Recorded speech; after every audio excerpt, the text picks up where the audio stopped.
안녕하세요. 저는 서울 근교에 살고 있는 돌싱녀입니다.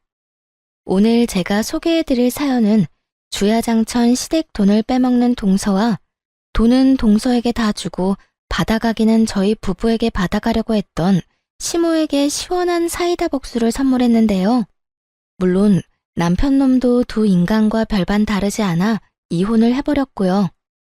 그러면 자세한 이야기 시작해보도록 할게요. 저와 남편은 알바를 하다 만나 결혼까지 하게 된 부부였어요. 저희가 결혼을 할 당시 시댁과 친정에선 저희의 결혼에 보탬을 줄 형편이 되지 못했고 저희 역시 가진 것이 없었죠. 그야말로 너무나도 사랑해서 한 결혼 생활은 너무나도 고달팠어요.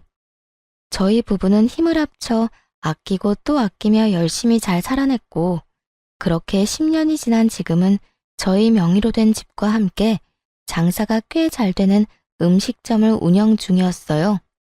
그 힘들고 고달팠던 10년이란 세월 동안 양갓집에서 아무 도움도 받은 적이 없었고 그런 것에 대해서 섭섭하다고 생각해 본 적이 없었어요. 하지만 그런 생각도 서방님이 결혼을 하며 조금씩 달라지기 시작하더라고요.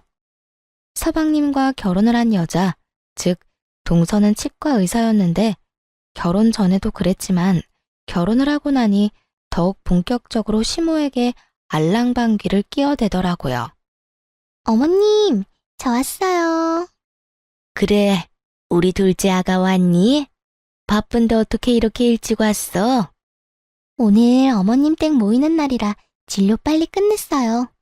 아참, 이거 제가 어머님 드리려고 만들어 온 반찬인데 입맛에 맞지 않으시더라도 맛있게 드셔주세요.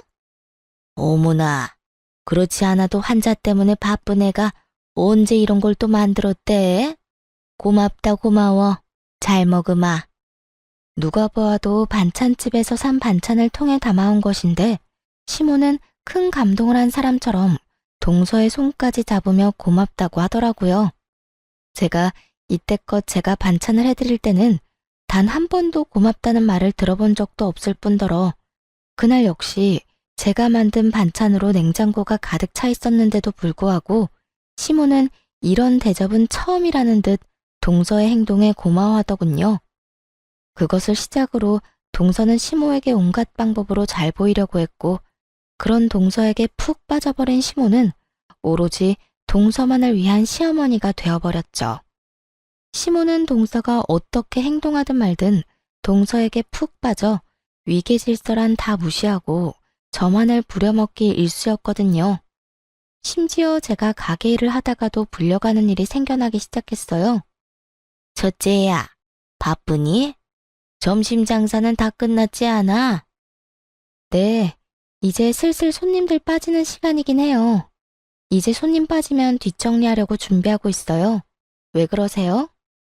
집에 좀 잠시 오거라. 네? 지금이요?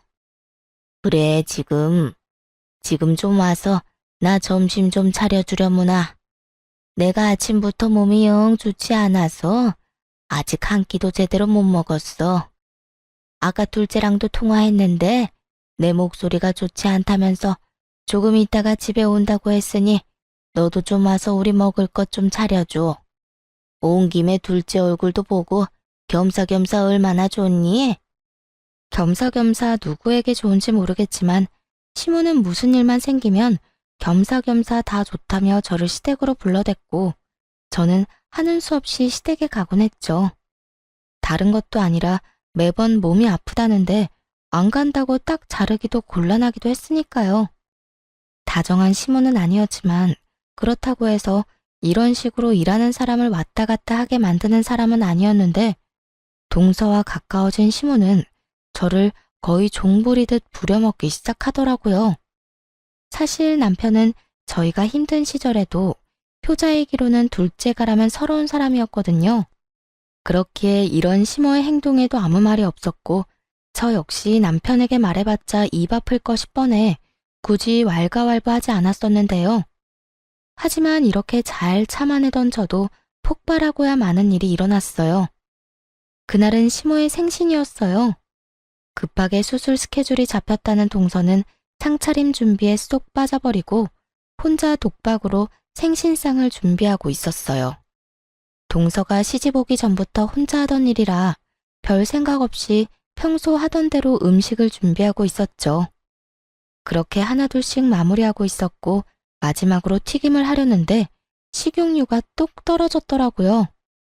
심부름 시킬 사람도 없고 이미 너무 지친 터라 그냥 하지 않을까 싶었지만 시무와 남편이 튀김을 워낙 좋아해 빼기가 그렇다고요.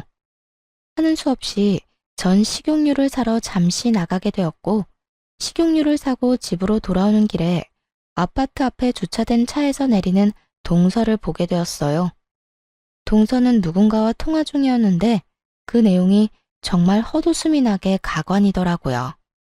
나? 오늘 어머님 생신이라니까. 매년 오는 생신 뭐가 그렇게 중요하다고 이 야단법석인지 모르겠어.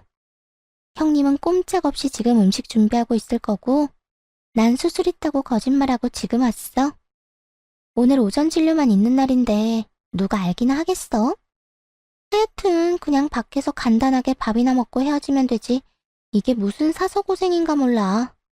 말이야 바른말이라고 날 낳아준 부모님도 아닌데 왜 내가 시부모님 생신상을 차려야 하는지 모르겠더라니까. 응, 그래서 거짓말 좀 했지.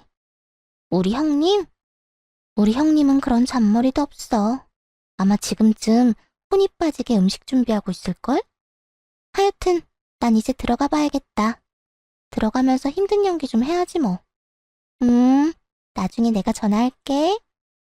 동서는 동네방네 소문을 다 낼 작정인지 큰 소리로 통화하며 하하호호거리고 있었고 전 그런 동서에게 다가가 어깨에 손을 올려버렸죠. 동서, 지금 이 말이 다 사실이야? 어머나, 깜짝이야. 형님, 그게 아니라요. 다 들으셨죠?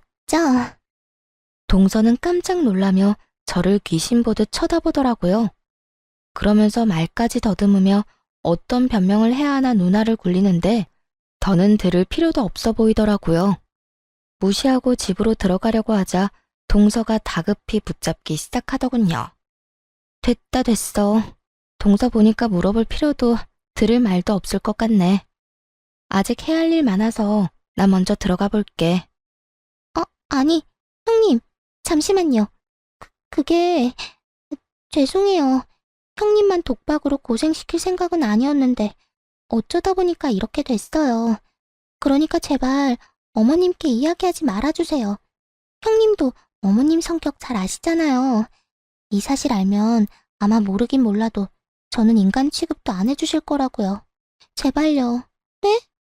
동서는 손이 발이 되게 빌며 부탁하기 시작했고 애초에 시모에게 말할 생각도 없었던 저는 이 일을 기회로 만들면 좋을 것 같더라고요.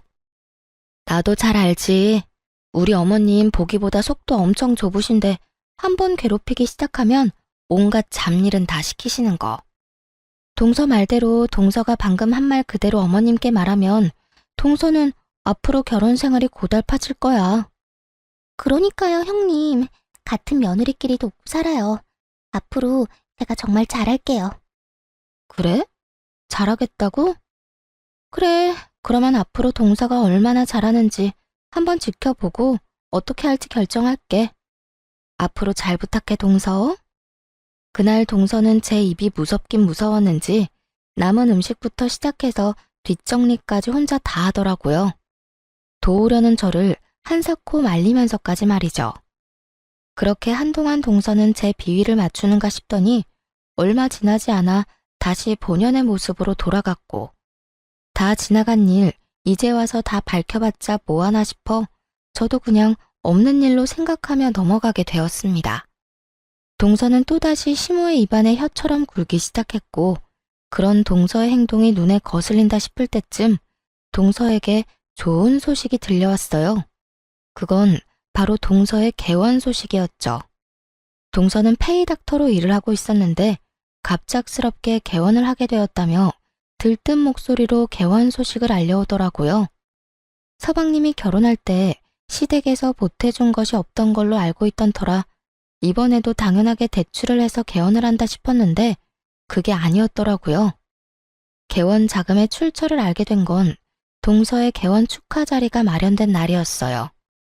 그날은 가족들을 비롯해 동서의 지인들도 꽤 많이 참석한 날이었어요. 한참을 병원을 둘러보던 전 화장실에 가게 되었고, 화장실에서 동서의 지인들이 나누는 대화를 듣게 된 것이었죠. 지수, 정말 시집 하나는 잘 갔다니까. 시댁에서 지금 사는 집 살 때 돈도 보태주고, 이번에 병원 개원도 시댁에서 도와줬다며? 그 덕에 대출 거의 없이 병원 개원한다고 입이 귀에 걸렸더라. 그러니까 개원하는데 한두 푼 드는 것도 아닌데 시어머니를 얼마나 잘 구워 삶았으면 그 큰 돈을 떡하니 내주냔 말이야. 계집애, 시어머니한테 잘 보이려고 가진 애를 쓰더니 결국 병원을 받아내는구나. 그러니까 지수가 어른들하고 잘하고 그런 캐릭터가 아닌데 시어머니한테 잘한다 싶었더니 다 계획이 있었던 거야. 이런 점은 우리가 배워야 한다니까. 이랬든 저랬든 떡하니 병원 개원하는 것 좀 봐. 정말 기가 막히더라고요. 저희가 그렇게 힘든 세월을 견뎌낼 때도 저희에게 돈 100원 한 번 준 적 없던 시모였는데 적어도 몇 억이 되는 돈을 턱하니 내놓았다고 하니 속이 쓰릴 수밖에 없더라고요. 물론 자기 돈이니 어떻게 쓰든 그건 시모 마음이겠죠. 하지만 집안의 온갖 행사와 잡일은 장남인 남편과 맏며느리인 저한테 시킬 땐 언제고, 막상 지원은 차남인 서방님과 놀고 먹는 동서에게 다 해주고 있었다니 진심으로 섭섭하더라고요. 모든 사실을 알게 된 저는 개원 축하 자리도 잊은 채 서둘러 돌아와 버렸고, 저녁이 되어서야 집으로 돌아온 남편은 갑자기 사라진 저에게 화를 내기 시작하더군요. 당신 갑자기 사라져서 어딜 갔나 했더니 집에 와 있었어? 이게 뭐 하는 짓이야? 다들 당신 얼마나 찾았는지 알아? 찾기는 무슨. 그렇게 찾았다는 사람들이 전화 한 통이 없더라. 그나저나 당신 알고 있었어? 서방님 신혼집 구할 때도 그렇고 이번에 동선에 병원 개원할 때도 돈 줬다고 하더라. 개원은 거의 어머님 돈으로 한 거라고 하던데. 제 말을 들으면 깜짝 놀랄 것이라고 생각했는데 제 예상과는 달리 남편의 반응은 평온 그 자체였어요. 전 직감적으로 남편이 이미 모든 사실을 알고 있음을 눈치챘어요. 그래? 그런데 당신은 그걸 어떻게 알았어? 나야 어쩌다 보니.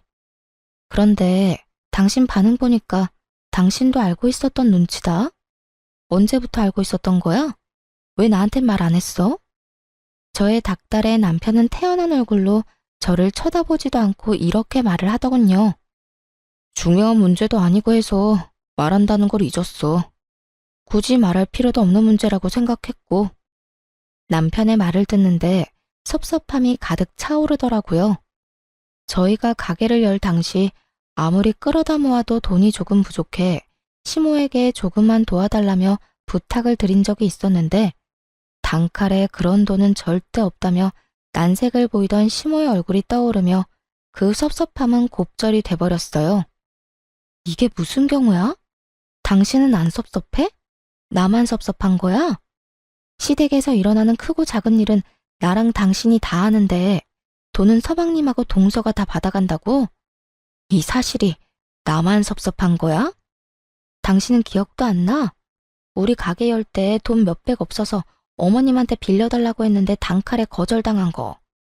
심지어 그냥 달라는 것도 아니고 바로 갚아드린다고도 했었고, 그 전에는 어머님께 용돈을 드리면 드렸지 도와달라고 단 한 번도 말씀드린 적도 없었어.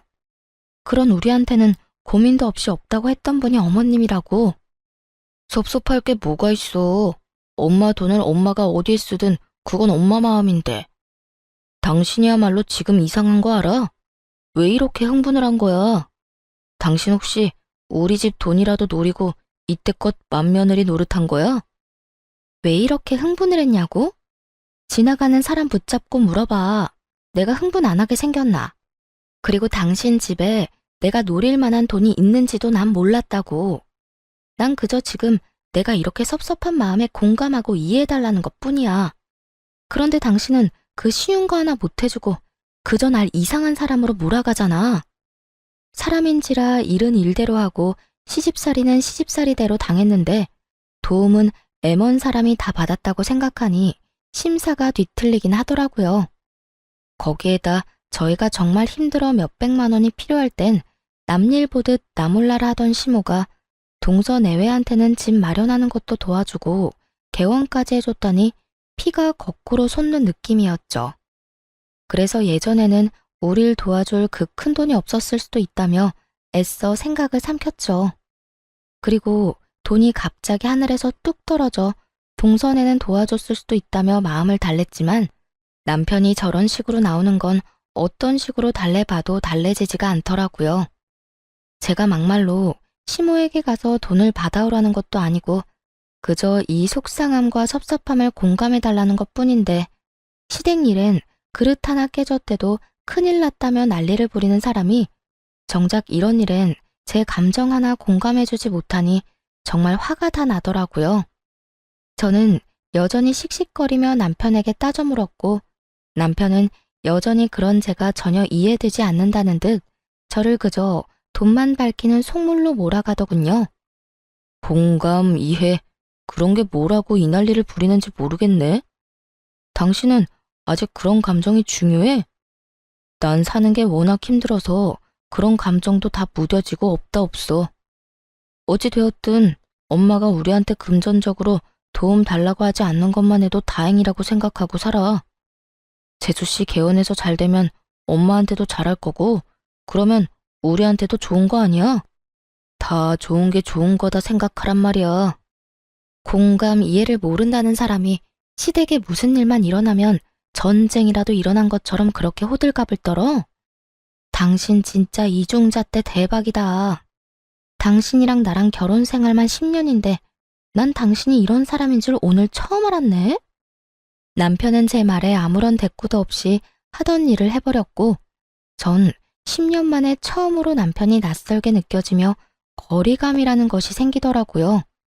거기에다 지난 10년의 세월 동안 내가 누굴 믿고 그 힘든 세월을 이겨냈나 하는 회의감마저 들더라고요. 그렇게 단순히 시모에 대한 섭섭함에서 시작된 작은 일은 남편이 오로지 시모만을 생각하고 위한다는 것을 알게 된 계기가 되었죠. 저와 남편의 사이가 이렇게 서먹해지는 사이 동서의 치과는 개원하기가 무섭게 자리를 잡고 있었어요. 동서는 막대한 광고비를 들여 치과를 홍보하기 시작했고 거기에다 실력이 뛰어난 페이닥터를 영입했다는 이야기도 들려오더라고요. 씁쓸하긴 했지만 쫄딱 망하는 것보단 여러모로 다행인 일이니 좋은 마음으로 동서의 앞날을 응원하며 저 역시 제 가게에 힘쓰고 있었어요. 늘 그러했듯 남 도움을 바라지 않고 스스로 잘 살아내보자 다시 한번 의지를 불태웠던 것이었죠. 그런데 이쯤부터 돈이 계속 빈다는 느낌이 있더라고요. 가게를 운영하다 보면 돈이 딱 맞아떨어지는 달이 적긴 하지만 그 차이액이 크진 않았는데 이쯤부턴 꽤 큰 금액이 빈다는 느낌이 있었어요. 돈 관리는 저보다 훨씬 꼼꼼하고 계산이 바른 남편이 하고 있었던 터라 저는 대충 계산을 했는데도 크게 빈다는 느낌이 들었고 전 정기 휴무를 기다렸다가 본격적으로 계산을 해보게 되었죠. 아니나 다를까 제 느낌대로 몇 달째 돈이 비고 있었고 전 돈 관리를 하던 남편에게 이게 무슨 일인지 물어보았어요. 여보, 이게 뭐야? 몇 달째 왜 이 큰 금액이 비는 거야? 크게 차이나도 50만 원 넘긴 적이 몇 번 없었는데 이건 너무 많이 비는데? 당신도 알고 있었어? 생각보다 많이 비는 금액에 깜짝 놀라 남편에게 묻고 있는데 남편은 그런 저와는 상반되게 아주 태연한 모습으로 이렇게 말하더군요. 그거? 우리 집에 좀 줬어. 나도 알고 있으니까 당신은 신경 쓰지 마.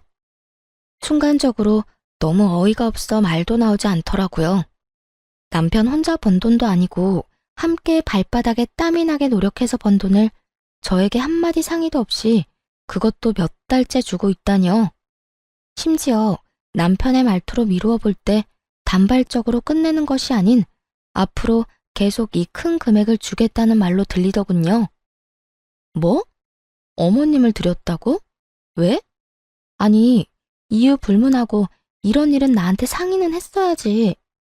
이렇게 큰 금액을 계속 주고 있으면서 왜 나한테 말도 안 한 거야? 어차피 줘야 할 돈 당신한테 말해봤자 이렇게 난리밖에 더 피워? 난리를 피우더라도 당연히 상의는 했어야지. 도대체 당신한테 나는 뭐야? 그저 열심히 일해주는 식당 아줌마야? 그렇지 않고서야 어떻게 나를 이렇게까지 무시를 해? 내가 당신이 이럴까봐 아무 말도 안 한 거야. 부모한테 잘하는 게 이렇게까지 난리를 부릴 일이야? 우리 엄마 집 담보대출까지 받아서 재수 씨 도와줬다고 하더라. 그런데 재수 씨 병원이 생각보다 어려워서 대출금 갚아줄 여력이 안 된다고 하는데 어쩌겠어? 형편되는 내가 도와드려야지. 남편의 말을 듣고 있는데 정말 어이가 없더라고요. 동서의 병원엔 이미 2달 예약이 다 찼다는 소문이 자자한데 아무것도 모르는 심우와 남편은 동서한테 감쪽같이 속아 애먼 피해를 보고 있는 상황이었어요. 동선의 병원이 힘들어? 참나. 그렇게 큰 돈을 내줄 거면 제대로 알아보기나 했어야지. 동선의 병원 지금 예약이 1달 넘게 밀려 있다고. 알지도 못하면서 어머님이나 당신이나 다 속고 있다 이 말이야. 환자가 많다고 다 돈 버는 것도 아니고 이리저리 쓸 일이 많겠지. 설마 재수 씨가 돈이 있으면서 엄마를 모른 척 하는 거겠어? 아, 됐어. 그냥 우리 형편이 어려운 것도 아니고 그냥 좀 도와드리자. 당신 기억 안 나? 어머님이 우리한테 도와달라 안 하는 게 어디냐고 한 말. 그렇게 말하면서 어머님이 누굴 도와주든 상관하지 말자고 하더니 지금은 형편되는 사람이 도와주자고? 지금 그걸 말이라고 해? 어머님이 우리가 힘들 때 도와주신 것도 아니고 하물며 지금 그 돈도 어머님을 위해 쓴 돈도 아니잖아. 그 돈 다 동서한테 투자한 돈이고 당신이 그렇게 계속 대출금 갚아주면 우리가 힘들게 번 돈으로 동서 개원시켜준 거밖에 더 돼? 그렇게 되면 뭐가 또 어때서 이러는 거야. 가족끼리 힘들 때 좀 도와주면 되는 거지. 당신 이렇게 돈 하는 여자였어? 정말 실망이다. 나야말로 실망이야. 돈을 쓸어다 모으면서 어머님한테 돈 갚으려고 하니 아까워서 거짓말하는 동서나 투자란 투자는 동서한테 다 하고 돈은 당신한테 갚으라는 어머님이나 그걸 또 고지 곧대로 믿고 호구질이나 하는 당신이나 다 실망스럽다고. 가족끼리 힘들 때 도와준다고? 우리 힘들 때는? 우리 힘들 때는 다들 아는 척도 안 했어. 난 절대 싫어. 절대 싫으니까 동서 때문에 생긴 빚은 동서한테 다 갚으라고 해.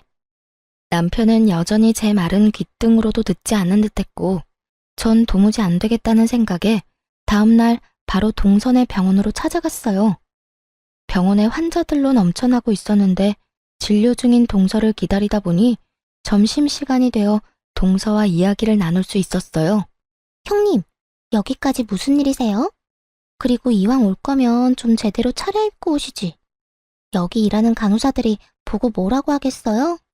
제 지위도 좀 생각해 주셔야죠. 동서는 살만한가 봐. 차림새 신경 쓸 틈도 있고 말이야. 난 동서가 개원 때문에 어머님이 진 빚 갚느라 허리가 휘어서 차림새를 신경 쓸 틈이 없어서 말이야. 한껏 비꼬는 제 말에 동서는 난색을 보이며 시키지도 않은 변명을 해대기 시작하더군요. 그게 보기에만 이렇지 돈은 되지도 않아요. 다 돈 안 되는 환자들이라서 직원들 월급도 겨우겨우 주고 있다고요. 난 다 모르겠고 앞으로 동서 때문에 진 빚은 동서가 갚아. 우리는 해야 할 도리는 차고 넘치게 했으니까 이제부턴 동서가 알아서 하라고. 저한테 그런 돈이 어딨어요? 대출금 갚을 돈 전혀 없다고요. 그리고 그걸 왜 제가 갚아야 해요? 다 어머님 명의 낸 빚인데 왜 제가 갚아야 하냐고요. 그걸 말이라고 해? 동서 병원 개원하느라 진 빚이니 당연히 동서가 갚아야 할 거 아니야. 하여튼 난 앞으로 땡전 한 푼 보태는 일 없을 거라 분명히 말했다. 어머님 길바닥에 앉게 돼서 동서가 모시고 살 거 아니면 대출금 잘 갚아드려. 동서는 끝까지 뻔뻔하게 나왔지만 전 제 할 말을 다 하고 점심 장사를 하러 가게로 돌아와 버렸어요.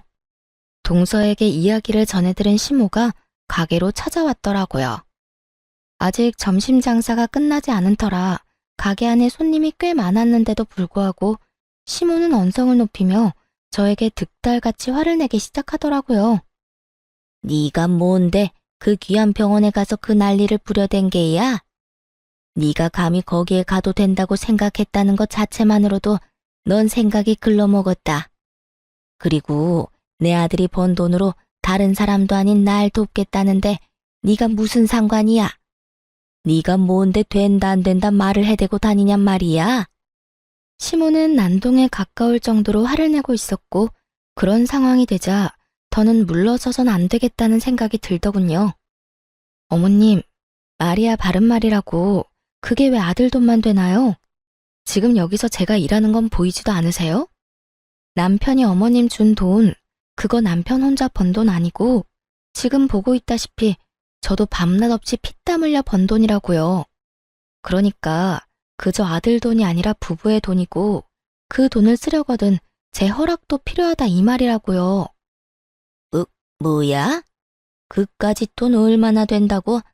그 몇 푼 되지도 않는 돈을 네 허락까지 맞고 받아가란 이 말이니? 당연하죠. 그 돈은 제 돈이기도 하니까요. 그러니까 어머님이 동서한테 투자한다고 생긴 빚은 병원에 환자가 넘쳐나는 동서한테나 갚으라고 하라고요. 벼랑간 시모는 저에게 손을 올려버렸고 저 역시 그 순간 눈이 뒤집혀버려 시모의 손을 잡아 끌며 가게에서 내쫓아 버렸습니다. 너 이건 못 놔? 놔! 놓으라고! 저는 할 만큼 했고 더는 해드릴 것도 없으니 다신 찾아오지도 마세요. 시모를 쫓아버리고 가게 문을 닫아버렸고 제가 당할 땐 미동도 없던 남편은 시모가 내쫓기는 모습을 보자 마음이 찢어지는지 그 길로 시모를 따라 가게를 나가버리더군요. 그런 남편의 뒷모습을 보며 남편이 변하지 않는 이상 10년의 세월을 끝낼 시기가 왔음을 깨달았던 것 같아요. 남편은 여전히 사랑했지만 전 더는 밑빠진 독에 물붓기를 하며 살고 싶지 않았고 무엇보다 고마움조차도 모르는 저런 인간들에게 제가 뼈 빠져라 번 돈을 낭비하고 싶지도 않았기 때문이었죠. 남편은 장사가 끝날 때까지 돌아오지 않았고 저 혼자 가게 마감을 하고 집으로 돌아가니 혼자서 술을 마시고 있더군요. 전 그런 남편을 똑바로 쳐다보며 단호하게 말을 꺼냈어요. 확실하게 짚고 넘어가야 할 문제가 있어. 당신 지금처럼 계속 어머님 빚 갚아줄 거야? 내가 반대한다고 해도? 제 말에 남편은 고개를 잠시 들어 힐끗 보고는 이내 술잔을 기울이며 당연하다는 듯 말을 하더라고요. 그러면 어떡해. 나 아니면 우리 엄마 길거리에 나앉게 생겼는데. 당신이 반대해도 나는 도울 거야. 그나마 있던 신랄 같은 기대도 사라지고 전 확고해진 제 마음을 전달하기로 했어요. 그래? 그러면 알겠어. 당신이 당신 부모 돕겠다는 걸 내가 말릴 수는 없고 그냥 나랑 이혼을 해. 그리고 당신 집 마음껏 도우면서 살아. 뭐? 당신 지금 이혼이라고 그랬어? 우리가 여유가 없는 것도 아니고 이제 우리도 먹고 살만 하잖아. 그런 우리가 엄마 좀 돕는 게 이혼할 사유가 돼? 당신은 어떻게 생각할지 몰라도 난 싫어. 어머님이 정말 순수하게 생활고에 시달린다고 하면 나 도울 수 있어. 그냥 돕는 것도 아니고 최선을 다해서 할 수 있는 방법은 다 동원해서 어머님 도와드릴 수 있다고. 그런데 지금 상황은 그런 상황이 아니잖아. 돈을 갚아야 할 사람은 따로 있고 그 사람도 충분히 능력이 되는데 왜 우리가 그 돈을 갚아야 하냐 이거야. 당신 이렇게까지 속물이었어? 어떻게 돈 때문에 10년을 같이 산 나한테 감히 이혼하자는 말까지 할 수가 있어. 내가 단지 돈 때문에 이러는 것 같아? 처음엔 돈이었지. 그런데 난 지금 당신한테도 실망이 커. 솔직히 말하면 시댁 일이라면 물불 가리지 않는 당신 보면서 오만 정이 떨어지려고 한다고. 그러니까 그냥 이혼해. 난 더는 이 결혼에 미련 없어. 이미 전 남편에 대한 사랑보다 제 삶에 대한 불쌍한 감정이 더 컸고 이혼을 해도 미련 없이 돌아설 수 있다는 확신이 있었기에 더욱 단호하게 이혼을 말하게 되었어요. 없이 살다가 돈 좀 만지다 보니까 아주 미쳤구나. 그래서 돈밖에 눈에 보이는 게 없어. 그래, 이혼하자. 그까짓 이혼해도 나도 아쉬울 거 하나 없어. 이거 왜 이래? 그래, 당신이 그렇게 나오니 소송까지 할 필요는 없을 것 같고 재산 정리해서 정확히 반반으로 나누고 찢어지자.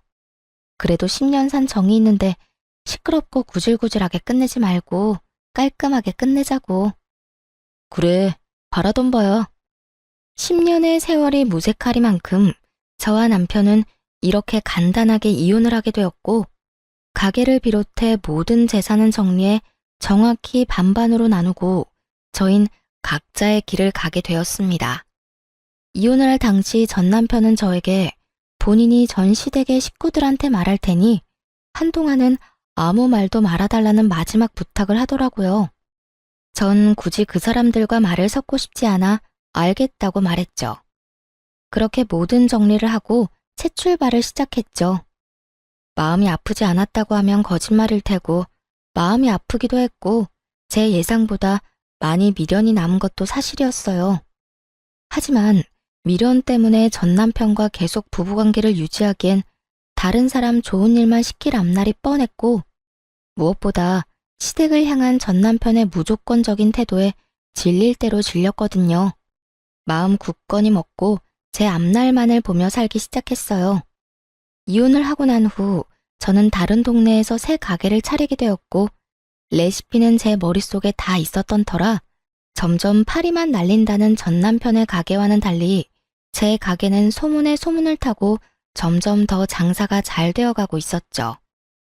점점 가게가 바빠지자 혼자로선 감당이 안 되었고 다른 사람을 믿을 수가 없어 남동생까지 불러 홀을 맡기고 전 주방 일을 보곤 했어요. 그렇게 전 이혼에 대한 아픔을 이겨내고 다시 새 출발을 잘 하고 있었습니다. 그러던 어느 날 한 손에 짐을 든 전 시모와 함께 동서까지 가게로 찾아온 것이 아니겠어요? 이혼한 지가 언젠데 왜 찾아왔나 싶어 쳐다보고 있으니 동서가 한숨을 푹 내쉬며 입을 열더군요. 어머님 집 결국 경매로 넘어가게 됐어요. 장사가 이렇게 잘 되는데 무슨 돈이 없다고 그리도 오는 소리를 해대신 건지. 어쨌든 형님네가 대출금 안 갚아줘서 이렇게 된 거니까 형님이 책임지세요. 보아하니 돈방석에 앉으신 것 같으니 형님이 어머님 모시고 사시든지 아니면 집을 마련해 주시든지 알아서 하라고요. 뭐라고? 그게 무슨 말이야? 왜 내가 나랑 상관도 없는 사람을 모셔야 해? 이 집 효자 장남은 어쩌고 나한테 왔냐고. 형님, 말 진짜 이상하게 하네요. 아주버님이 맡고 계신 1호점은 망하기 직전이고 형님이 맡고 있는 2호점은 초대박이 났으니 당연히 이리로 어머님을 모시고 왔죠. 파리만 날리는 가게에 가서 어머님 모시란 말을 어떻게 해요? 어찌되었든 형님이 맏며느리니까 알아서 하세요. 난 그럴 생각 없으니까 당장 다시 데리고 가. 나도 모른다고요. 우리 먹고 살기도 힘들어 죽겠는데 내가 왜 어머님까지 모시고 살아요? 내가 맏며느리도 아니고 형님이 계시는데. 들어보니 전 남편은 그때까지도 이혼 사실을 숨기고 있는 듯 하더라고요. 가게 1호점은 전 남편이 2호점은 제가 맡아서 하고 있다는 말도 안 되는 거짓말을 하고 있었고 전 남편의 가게가 망해가자 전 시모에게 도움을 주지 못하게 되었고 그렇게 빚 독촉에 시달리던 전 시모는 결국 경매로 집까지 넘어가게 된 것이었어요. 동서의 손에 들린 명품 가방만 보아하니 치과는 계속 잘 되는 듯한데 집까지 경매로 넘어갔다고 하는 걸 보니 동서는 시모를 도울 생각은커녕 모실 생각조차 없어 보이더군요. 즉 금전적인 도움만 받고 더 줄 것 없는 시모를 저에게 버리겠다는 거죠. 귀찮은 짐짝 떠넘기듯 저에게 데려가라고 하는데 이게 진짜 인간이 맞나 싶더군요.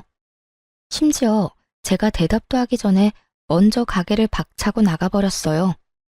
전 그 즉시 시모를 데리고 치과로 향했고 그곳에서 제가 당한 그대로 난동을 피워버렸어요.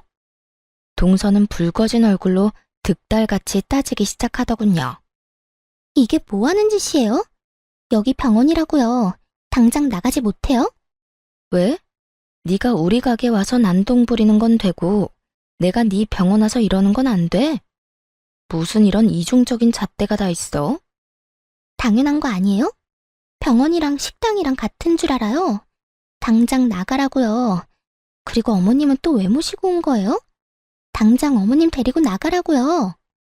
그 순간 두 며느리한테 버림받았다는 사실 때문에 고달픈 시모가 그 자리에서 주저앉아 땅을 치며 울기 시작하더군요. 자신의 신세를 한탄하면서 말이죠. 아이고, 아이고, 내가 이런 꼴이나 보려고 이 나이까지 살았나.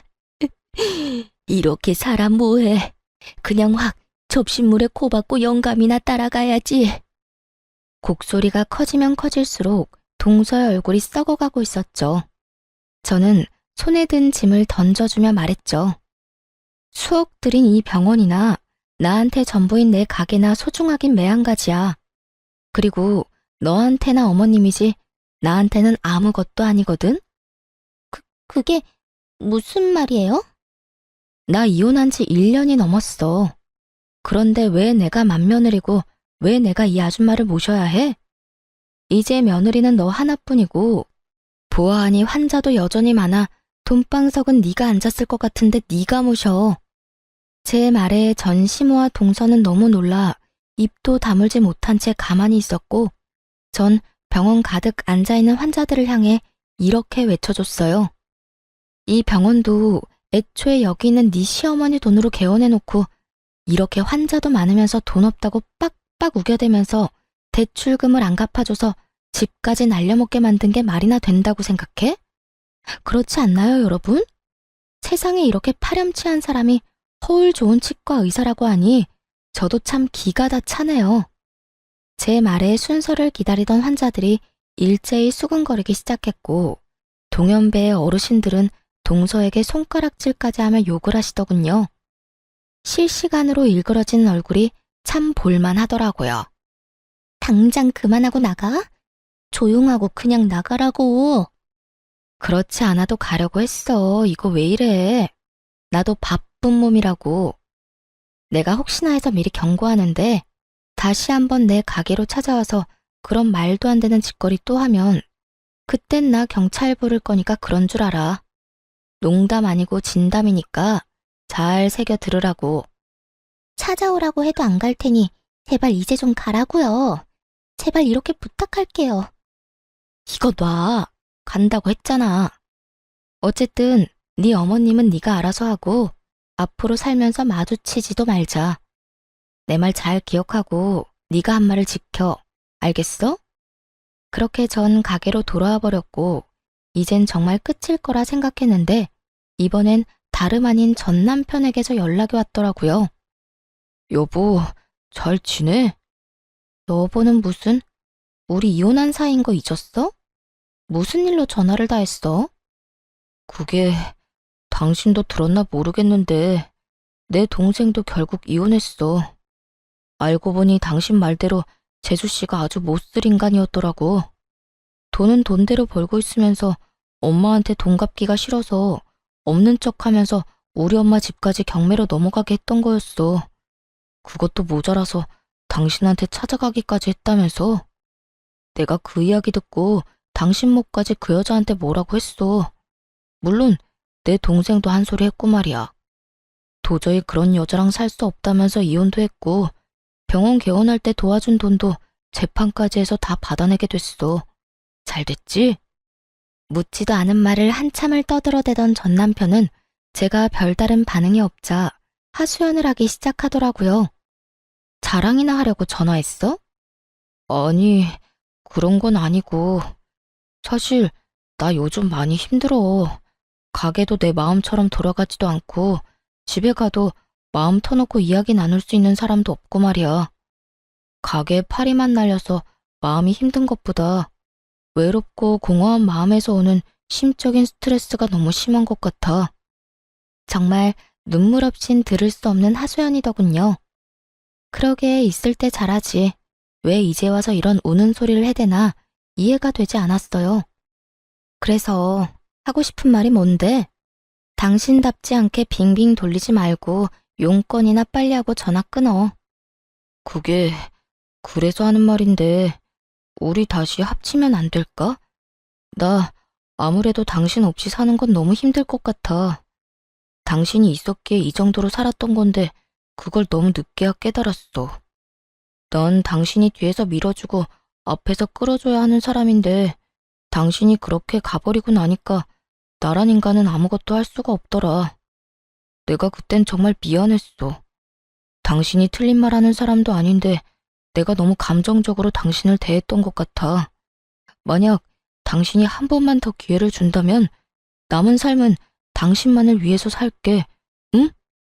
기어코 전 남편의 입에선 재결합 이야기가 나오고 있었고 대충 예상을 했던 전 놀랍지도 않더군요.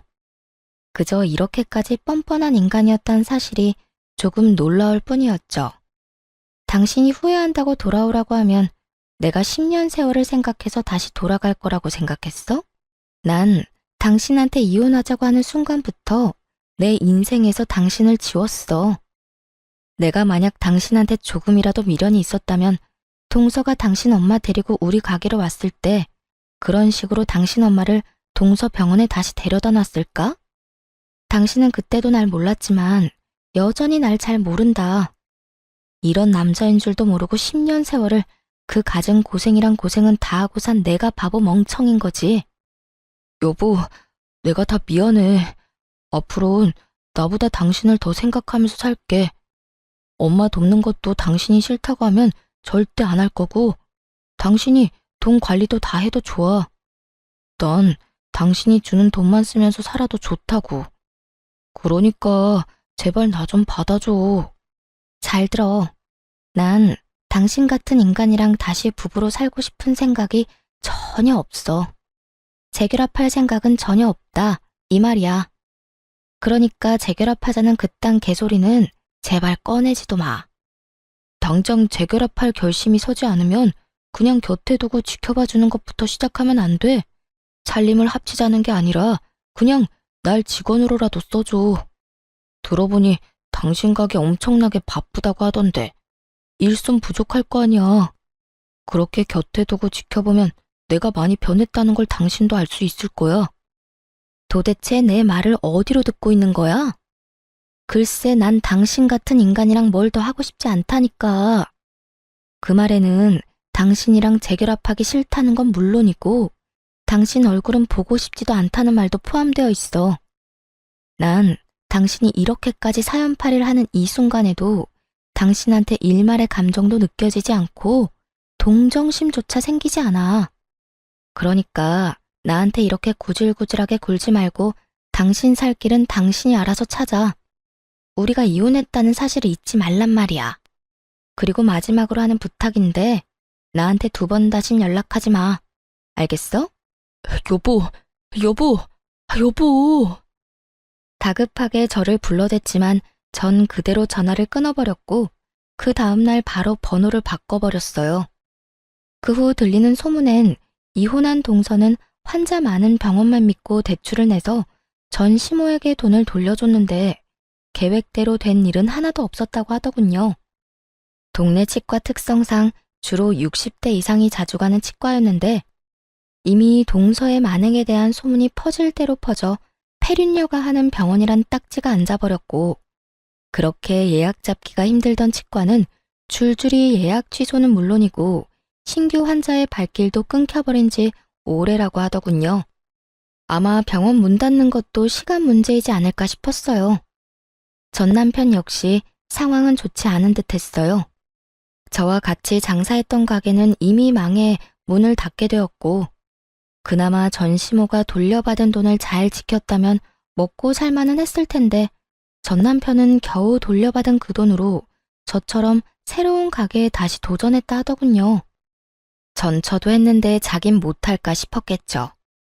그런데 그 인간이 착각한 게 있어요.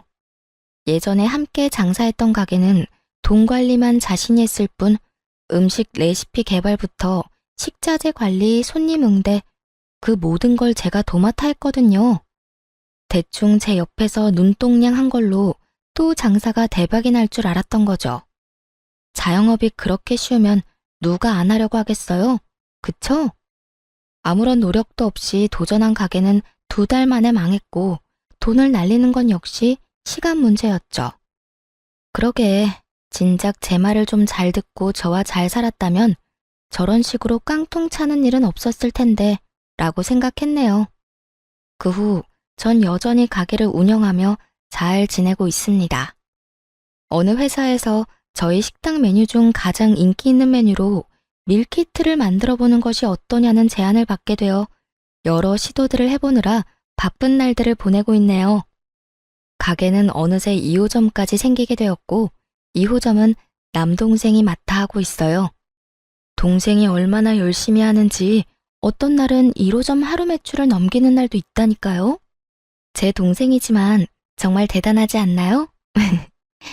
저는 일이 너무 바빠 만나는 사람은 없지만 언제든 기회만 된다면 연애를 할 생각은 얼마든지 있어요. 이혼을 후회한 적도 분명히 있긴 했지만 지금은 제 생활과 제 삶이 너무나도 만족스러워 행복한 나날들을 지내고 있답니다. 이렇게 저의 긴 사연도 끝이 났네요. 긴 사연 끝까지 함께 해주신 모든 분 감사합니다. 모두 행복하세요.